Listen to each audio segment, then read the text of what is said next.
Most people think markets react to headlines. They don't. Markets react to what isn't being talked about yet.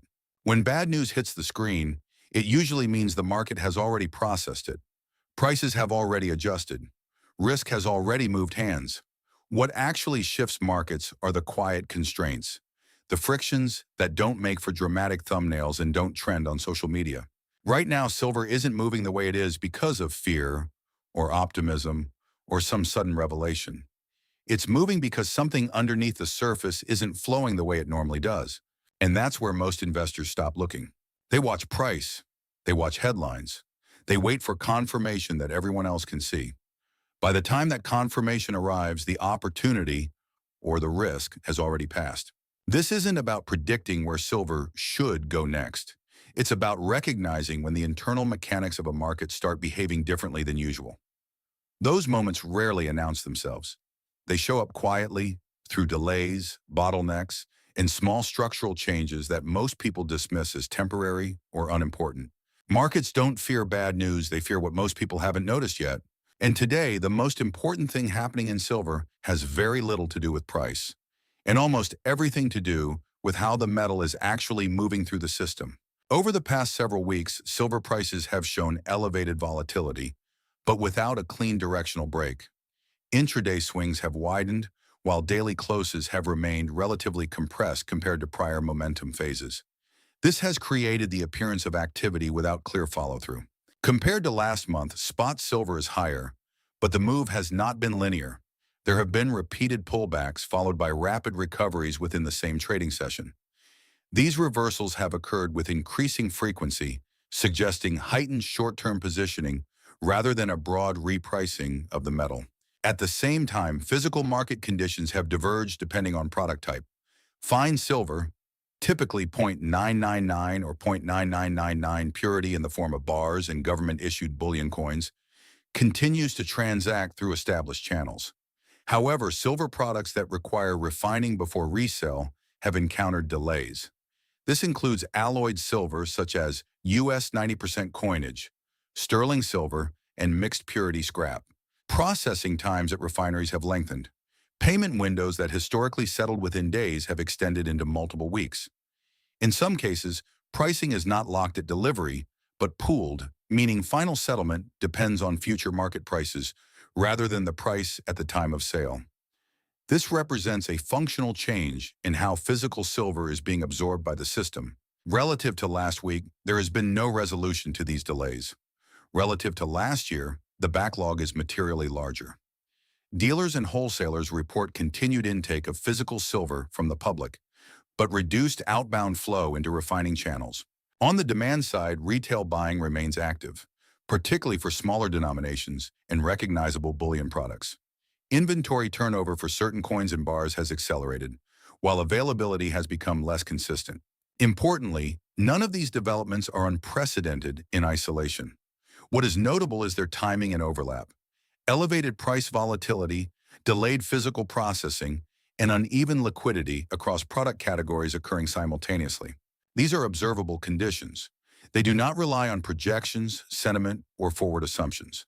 They describe what is currently happening in the silver market as it exists today, compared with its recent operating norms. What matters here isn't the headline price of silver. It's the way pressure is moving through the system. Start with the first-order effect. When refineries slow or pause intake of alloyed silver, that material doesn't disappear. It accumulates upstream. Dealers, wholesalers, and recyclers hold inventory longer than planned. Capital that would normally recycle back into the market stays locked up. That alone changes behavior. The second-order effect follows quickly. Because capital is tied up, buyers become more selective. Bid prices for certain forms of silver soften, not because demand vanished, but because liquidity became constrained. This is why you can see strong spot prices at the same time some physical products trade at discounts. It's not a contradiction, it's a bottleneck. Now look at who feels this first. Retail sellers bringing in sterling or older coinage are affected immediately. Dealers are affected next, forced to manage cash flow risk over weeks instead of days. Refiners feel it last because they control the intake valve. The stress propagates upward, not downward. There's a third layer that's easy to miss. When delays become normal, Risk management changes. Participants stop assuming immediate settlement. They hedge differently, or not at all. Some step aside. Others shorten holding periods. These adjustments don't show up on a price chart, but they alter market texture. Volatility increases without conviction. Liquidity fragments. None of this requires a shortage narrative. In fact, the system can be well supplied with silver and still behave this way. What's being constrained is conversion, the ability to move silver from one usable form to another on predictable terms. When conversion slows, price signals become noisier. Contrast this with a pure demand shock. In a demand-driven rally, premiums rise broadly, delivery times extend uniformly, and inventory thins across categories. That's not what's happening here. Instead, some products move easily while others stall. That asymmetry is the tell. Why should an investor care? Because markets don't reprice only on supply and demand totals. They reprice on friction. When friction increases, the path between intention and execution lengthens. Timing risk rises, spreads widen, and decisions that look obvious in hindsight become difficult in real time. This environment rewards patience and penalizes leverage. It favors those who understand product-specific liquidity over those who rely solely on macro narratives. And it explains why price alone is an incomplete signal right now. The implication is simple but uncomfortable. You can be directionally right on silver and still struggle if you ignore how the metal actually moves through the system. There have been moments before when silver didn't behave correctly. Price moved, but the market underneath it felt uneven. Inventory was available, yet difficult to monetize. Transactions happened, but not smoothly. Those periods are useful reference points, not as templates, but as filters. One example comes from the years following the 2008 financial crisis. Silver prices rebounded aggressively, but physical flows lagged. Refining capacity was strained, not because metal was scarce, but because the system hadn't scaled back up at the same pace as demand. Settlement times stretched. Dealers became cautious. The disconnect between paper price and physical convenience persisted longer than most expected. Another comparable phase appeared during the early 2020 disruption. Supply chains froze unevenly. Mints paused. Refiners operated below capacity. Again, the issue wasn't how much silver existed, but how quickly it could be transformed, verified, and redeployed. Price volatility spiked, yet liquidity fragmented across products. What matters in both cases is what happened before outcomes were obvious. In neither situation did the market signal stress with a single dramatic move. Instead, the signals were operational: delayed settlements, selective buying, widening spreads, and inventory piling up in less flexible forms. However, this time is not a repeat. The difference now is structural maturity. The silver market today is larger, more intermediated, and more financialized than it was in 2008. Risk is distributed differently.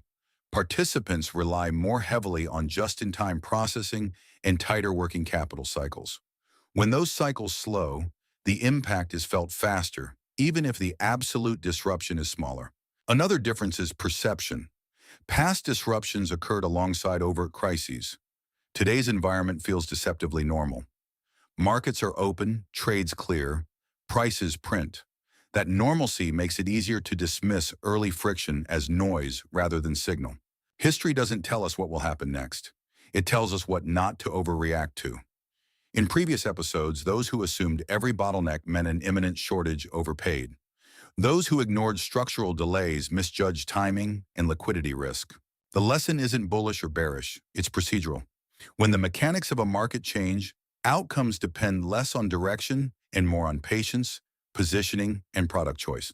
History used correctly doesn't predict. It steadies the hand. This is where discipline matters, not forecasts, not conviction, scenarios. Professionals don't ask what will happen.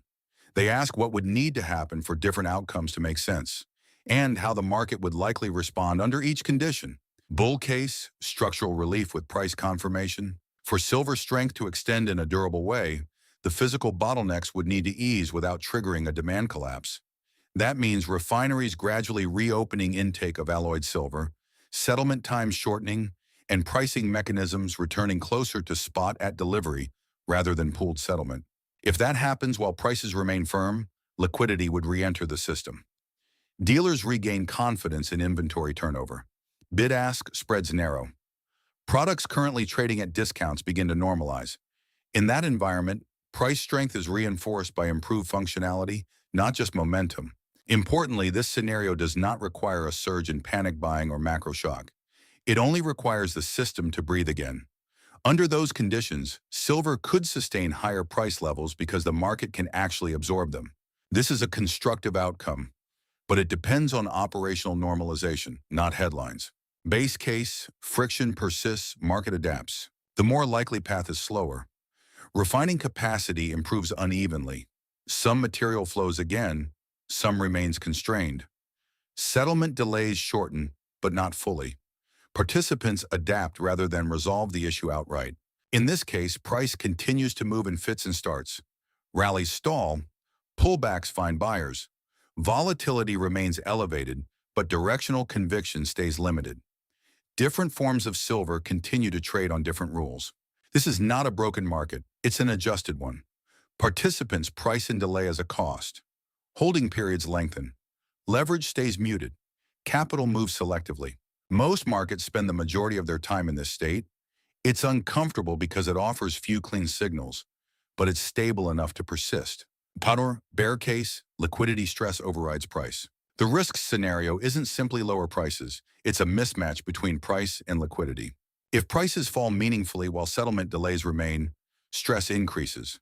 Inventory values drop before they can be realized. Dealers pull bids further. Some participants step back entirely. Volume thins. Volatility spikes for the wrong reasons. In that environment, price declines feed on themselves. Not because silver is unwanted, but because timing risk becomes too high. The market prioritizes optionality over exposure. This scenario doesn't require a macro collapse. It only requires a loss of confidence in execution. None of these paths are predictions. They are conditional frameworks. If functionality improves, strength can persist. If friction lingers, the market grinds. If liquidity erodes faster than price adjusts, stress emerges. The mistake is anchoring to one outcome and ignoring the signals that contradict it. Markets rarely reward certainty. They reward preparedness. When markets get noisy, I narrow my focus, not to predictions, but to signals that tell me whether stress is easing or compounding. First, the US dollar index, DXY. Not because silver trades inverse to the dollar in a clean, textbook way, it doesn't, but because sudden dollar strength tightens global liquidity. When the dollar rises sharply in short bursts, execution risk across commodities increases. I'm less interested in the level than the speed of movement. Fast dollar moves tend to expose weak links. Second, Treasury yields, especially the front end. Rising yields don't just affect valuation models, they affect financing behavior. Higher short-term yields raise the opportunity cost of holding inventory. In a market already dealing with delayed settlement, that matters. If yields climb while processing remains slow, pressure builds quietly. Third, inflation data, specifically CPI and PCE, not for the headline number, but for consistency. Markets can handle high inflation or low inflation. What they struggle with is revision risk. Frequent revisions and mixed signals make hedging less effective. That uncertainty bleeds into metals positioning. Fourth, volume and liquidity in physical markets, not just futures. I pay attention to premiums, delivery times, and product availability across categories. When spreads compress and availability improves simultaneously, that's a sign of normalization. When spreads widen without panic buying, that's friction. Fifth, open interest and positioning. Rapid increases in open interest during flat price action usually signal short-term positioning rather than conviction. I want to see whether participation grows with direction or simply churns. What I'm not watching closely are viral narratives, dramatic forecasts, or single-factor explanations. Those tend to arrive late and leave early. This isn't about calling tops or bottoms. It's about monitoring whether the system is becoming more functional or less so. Markets don't break all at once. They fray. And the indicators that matter most are usually the least discussed. At this point, certainty is the wrong goal. The silver market isn't sending a clean signal because it doesn't need to. It's adjusting, quietly, to changes in how the metal moves, settles, and circulates. That kind of adjustment rarely shows up in a single data point. and it rarely resolves on a timetable that feels satisfying. This isn't a moment that rewards urgency, it rewards awareness. If you're involved in this market, the discipline now is less about being right on direction and more about managing exposure, timing, and form. Price will do what it does. What matters is whether you can act when conditions change. This isn't investment advice. It's simply how I'm reading the market right now. Risk management still matters. Patience still matters. And long-term thinking matters more than ever. Sometimes the most professional decision is to observe without forcing a conclusion.